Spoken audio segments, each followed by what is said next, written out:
আল্লাহ রাব্বুল আলামিন সূরা রহমানের 27, 26, 27 নম্বর আয়াতে বলেন, কুল্লু মান আলাইহা ফান ওয়া ইয়াবকা ওয়াজহু রাব্বিকা যুল জালালি ওয়াল ইকরাম। কুল্লু মান আলাইহা ফান, কুল্লু মানে সব, আলাইহা ফান সব কিছু ধ্বংস হয়ে যাবে, একমাত্র তোমার আল্লাহ রাব্বুল আলামিন ব্যতীত যা কিছু আছে সে সব কিছু ধ্বংস হয়ে যাবে। যখন প্রথম সিংহায় ফু দেওয়া হবে, প্রথম সিংহায় ফু দেওয়ার পরে 40 বছর পর্যন্ত দুনিয়াটা স্তব্ধ হয়ে থাকবে। কয় বছর? 40 বছর পর্যন্ত আর দ্বিতীয় সিংহায় ফু দেওয়া হবে না।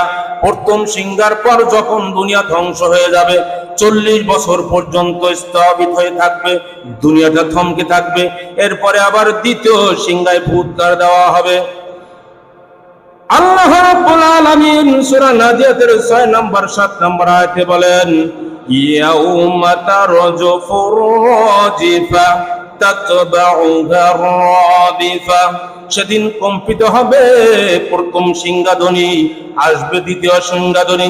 দ্বিতীয় সিংহাধ্বনির ব্যাপারে আল্লাহ রাব্বুল আলামিন সূরা নাবার 18 নম্বর আয়াতে বলেন, ইয়াউমা ইউনফাকু ফিস সূরি ফাতাতুনা আফওয়াজা। যখন দ্বিতীয় সিংহায় ফু দেওয়া হবে, তখন তোমরা দলে দলে হাসরের মাঠে জমা হতে থাকবে। তাহলে প্রথম সিংহায় ফু দেওয়ার পরে দুনিয়া সব কিছু ধ্বংস হয়ে যাবে। 40 বছর পর্যন্ত দুনিয়াটা থমকে থাকবে, নীরব হয়ে থাকবে, কোনো কোলাহল থাকবে না, কোনো চেঁচামেচি থাকবে না, সাগরের ঢেউ শব্দ থাকবে না, মানুষের চিল্লাচিল্লি থাকবে না, পশু পাখির কোনো শব্দ ডাক পাওয়া যাবে না, কিছু শব্দ দুনিয়াতে পাওয়া যাবে না। দুনিয়াটা একদম নিস্তব্ধ থাকবে 40 বছর পর্যন্ত। 40 বছর পর যখন আবার দ্বিতীয় সিংহায় ফু দেওয়া হবে, তখন তোমরা দলে দলে কবর থেকে উঠে হাসরের মাঠের দিকে দৌড়াইতে থাকবে। গিয়া হাসরের মাঠে সবাই সমবেত হবে। হাসরের মাঠ কি আমরা কি জানি? এই দুনিয়ার 50,000 বছরের সমান হবে হাসরের মাঠের একদিন রে বন্ধু। এখন মনে করেন হাসরের মাঠ কত লম্বা হবে। দুনিয়ার 50,000 বছর, হাসরের মাঠে কয়দিন? একদিন। তাহলে হাসরের মাঠ কত দীর্ঘ হবে, কত সময় হবে এখন চিন্তা করেন। এই দুনিয়া থাকা অবস্থায় মানুষ আমল করে না, মানুষ একটু চিন্তাও করে না। মানুষ যেইভাবে পায় সেইভাবে খায়, যেইভাবে পায় সেইভাবে শোয়, যেইভাবে মনে চায় সেইভাবে কথা বলে, যেইভাবে মনে চায় সেইভাবে চলে, যেইভাবে মন চায় সেইভাবে বসে, যেইভাবে মন চায় সেইভাবে হাঁটে।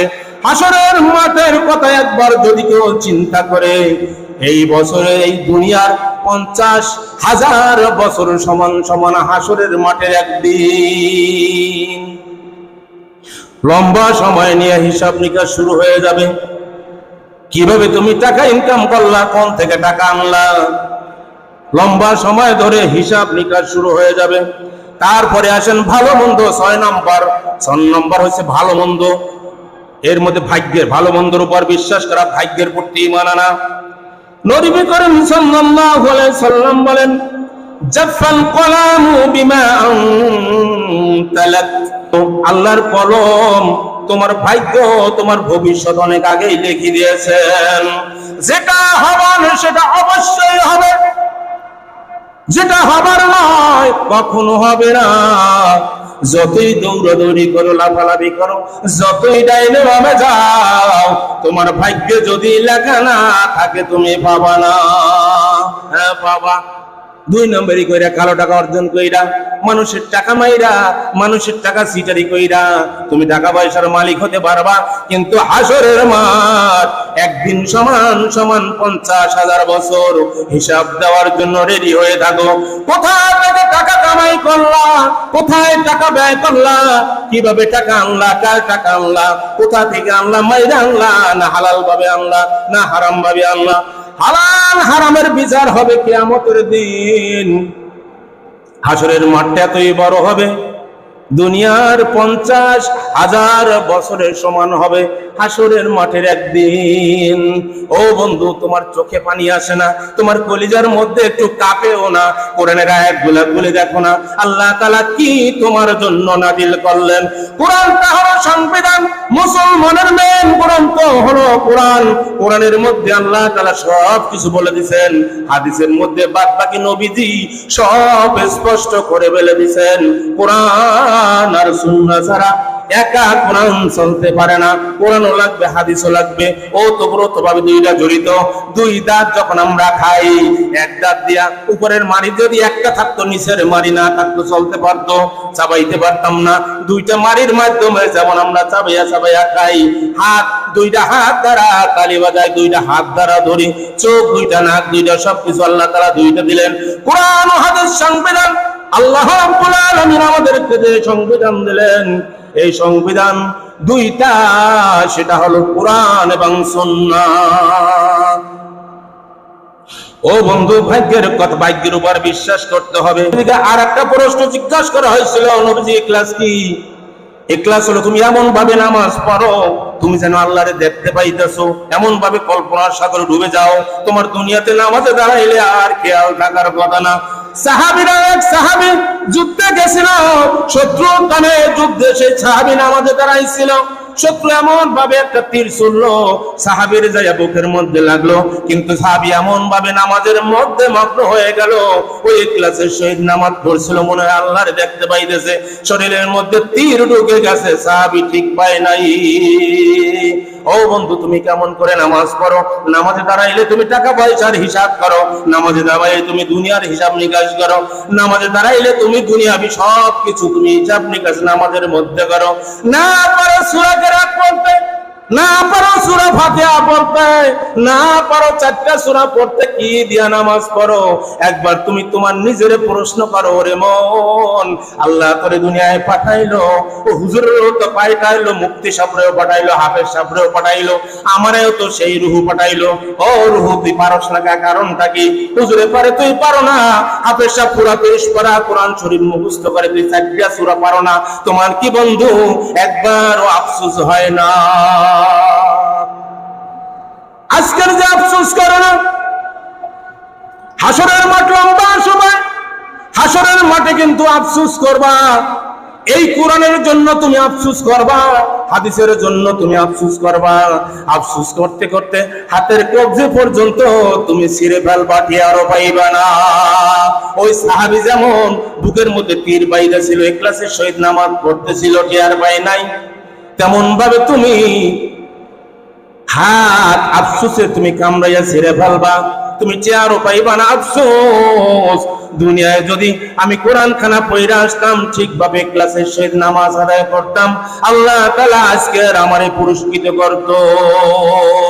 আজকের কোরআন পড়ো না, এই কোরআন এমন এক উকিল হবে হাসরের মাঠে, যতক্ষণ পর্যন্ত কোরআনওয়ালা ব্যক্তিকে আল্লাহ রাব্বুল আলামিন সম্মানের পোশাক দান না করবেন, তাজ দান না করবেন, মাথার মুকুট দান না করবেন, সম্মানের পোশাক না দিবেন, কোরআন ততক্ষণ পর্যন্ত আল্লাহর সাথে বিতর্ক করতে থাকবে।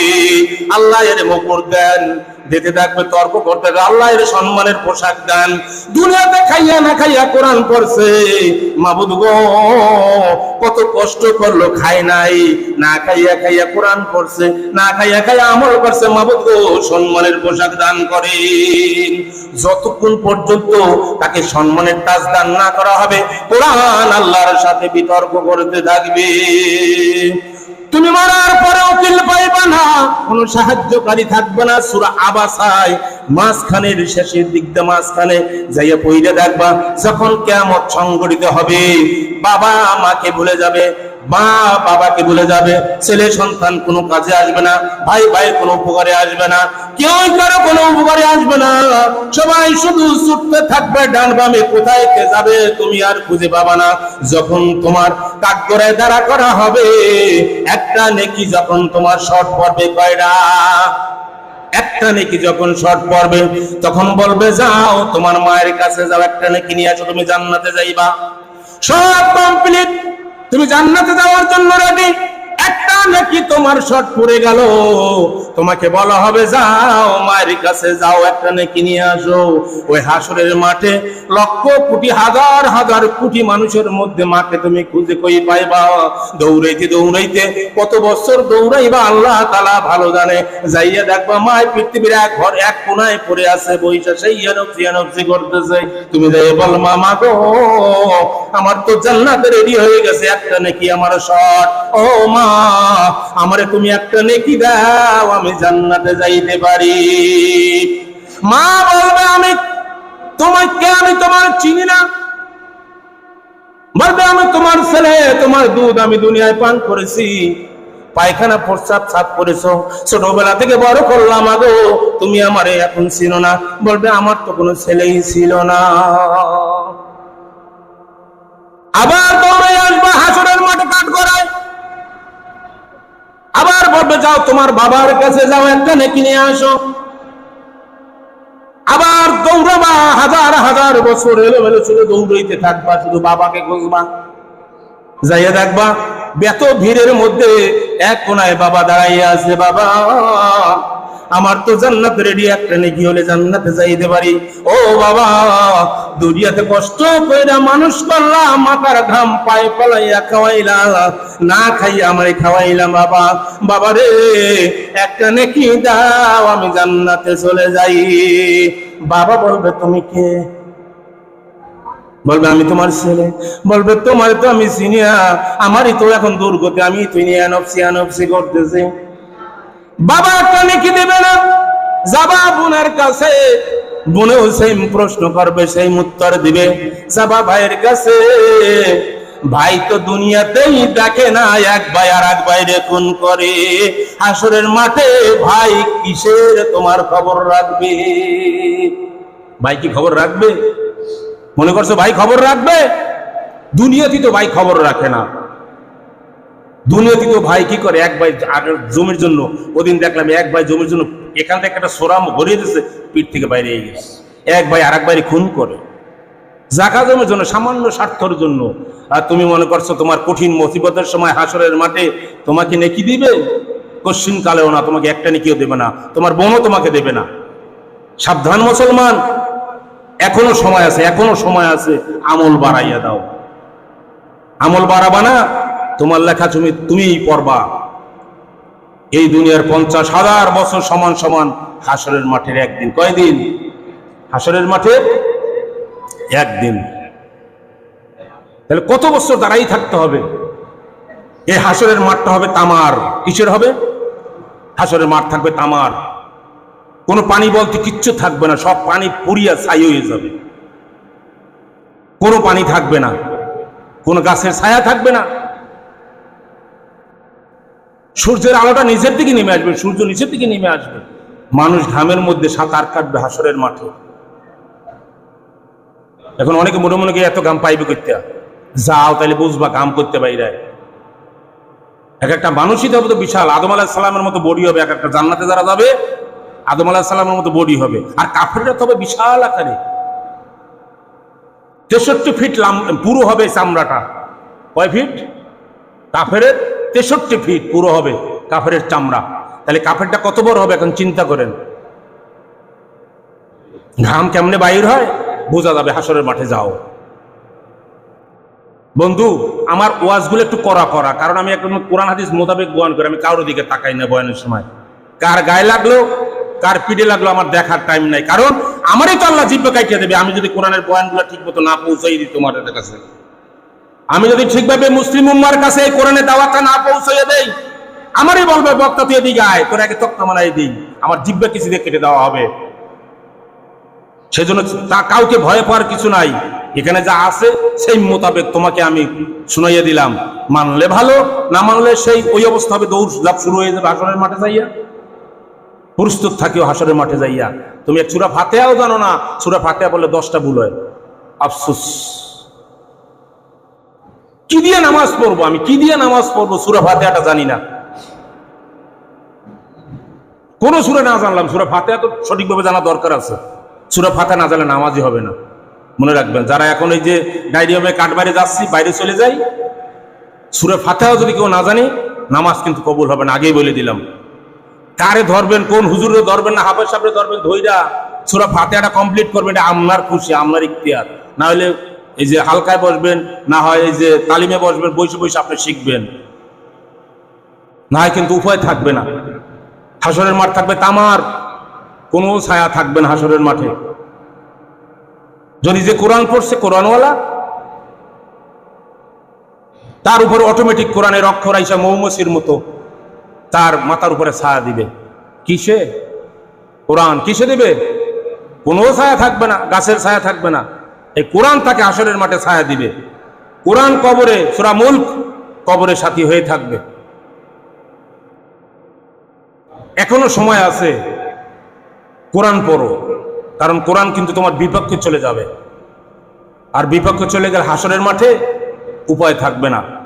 আমরা হেলাবেলায় দিন খুঁয়ে দিতেছি, কিন্তু হেলাবেলায় একটু মূল্যায়নই করি না দিনটাকে, জীবনটাকে একটু মূল্যায়নই করি না, শুধু খাওয়াটারে মূল্যায়ন করি, আর উল্টাপাল্টা যা আছে সব ওইগুলা মূল্যায়ন ভালো হয়। তার প্রমাণ কি? উল্টাপাল্টার মূল্যায়ন ভালো হয় কি? প্রমাণ দেই। সারা বিশ্বের ভিতরে 200-300 দেশের মধ্যে বাংলাদেশের হাফেজগণ প্রথম প্রাইজ আনে। কোন প্রাইজ? শ্রেষ্ঠ প্রাইজটা বাংলাদেশের হাফেজরা আনে সারা বিশ্বের মধ্যে। আজ পর্যন্ত কোন সরকার তাকে কি সংবর্ধনা দিছে বিমানবন্দর থেকে? তাকে নিয়ে কি কোনো সময় তারে প্রাইজ দিছে? অথচ নর্তকী ল্যাংড়া হয়ে নাচে, নর্তকীরে বাড়ি দিয়ে দেয়, ঠিক কিনা? নর্তকীরে বাড়ি দেয়, কোরআনের হাফেজ তার কোনো মূল্যায়ন নাই। তোমার মতো সরকারের মূল্যায়ন দরকার নাই। ওই হাফেজ আল্লাহর আর হাসরে যাইয়া হাসরের মাঠে আল্লাহ রাব্বুল আলামিন নিজে দেবে, নিজে হাতে পুরস্কার দিবে। তোমার সরকারের প্রাইজ দেওয়া দরকার নাই। তুমি তোমার সরকার, তুমি নর্তকীরে প্রাইজ দাও। ক্রিকেট খেলায় বলের মধ্যে বাড়ি মেরে ব্যাট দিয়া আরে বাড়ি উড়াই দেয় 5 তালা। অথচ একজন হাফেজ, কোরআনের হাফেজ, জাতির শ্রেষ্ঠ সন্তান হয়েছে আলেম ওলামাগণ, আর তাদেরকে সরকার মূল্যায়ন করে না। একটা সরকারও দেখলাম না এ যাবৎ বাংলাদেশ সৃষ্টির লগ্ন থেকে যে কোন সরকার এই কোরআনের যে শ্রেষ্ঠ সন্তান যারা, এদেরকে মূল্যায়ন করার পথে কেউই করে না। আরো এদের পিছনে ট্যাগ লাগায়। কি লাগায়? ওয়াইলুল লিকুল্লি হুমাজাতিল লুমাজা, ধ্বংস তাদের যারা সামনে এবং পিছনে লোকের নিন্দা করে। তুমি সরকার রেডি হয়ে থাকো। আমরা আজকে চেয়ারম্যান মেম্বার, এলাকার মন্ত্রী এমপি হওয়ার জন্য কি হয়ে যাই, পাগল হয়ে যাচ্ছি, ঠিক কিনা? আমি তো এমপি হব, আমি তো মন্ত্রী হব, কিন্তু এটা হইলে পরেই তো তোমারই তো বেতাল। তোমার এলাকায় একজন লোক না খাইয়ে যদি রাত্রি যাপন করে, তুমি এমপি, তুমি জবাব দিবা। তুমি আল্লাহর কাঠগড়ায় দাঁড়াই থাকবা। ওই ক্ষুধার্ত ব্যক্তি আল্লাহর কাছে বলবে, আল্লাহ আমি খাওন পাই নাই, ওরা পেট ভরে খাইছে এবং আমাদের হক, আমাদের জাকাতের টাকাও মাইরে খাইছে, আল্লাহ বিদেশে পাচার করছে। আল্লাহ ওরে ধরেন, আমার হকটা এখন বুঝাই দেন, আমি দুনিয়াতে বহুত কষ্ট করছি। তখন বোঝা যাবে।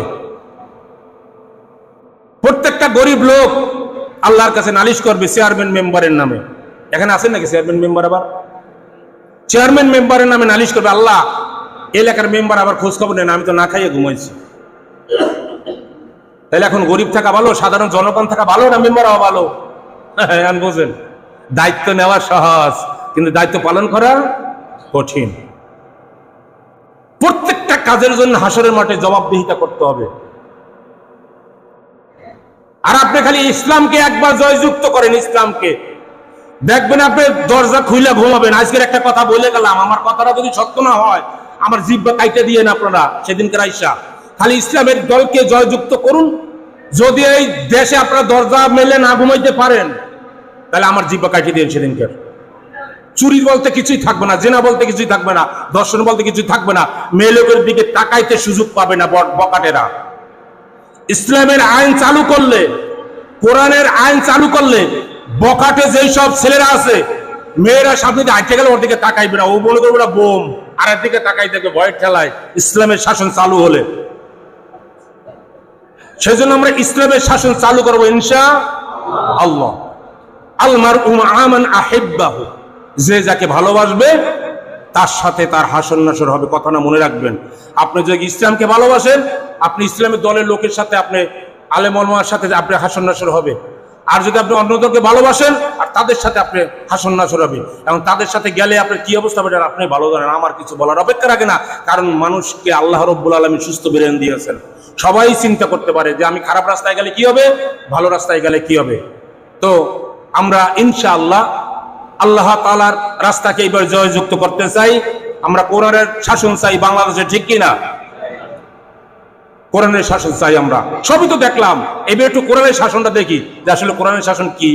খালি শুনে আসলাম ছোটবেলা থেকে, আমরা চোখে দেখতে পারি নাই, আমরা এইবার দেখতে চাই। তাই সবাই আমরা কোরআনকে ভালোবাসবো, কোরআনের দলকে ভালোবাসবো, কোনো ব্যক্তিকে ভালো না বাসি, আমরা কোরআনের দলকে ভালোবাসবো আল্লাহর খুশির জন্য, আল্লাহর রাজি খুশির জন্য ইনশাআল্লাহ। আল্লাহ তাআলা সবাইকে তৌফিক দান করুন। আখিরু দাওয়ানা আলহামদুলিল্লাহি রাব্বিল আলামিন।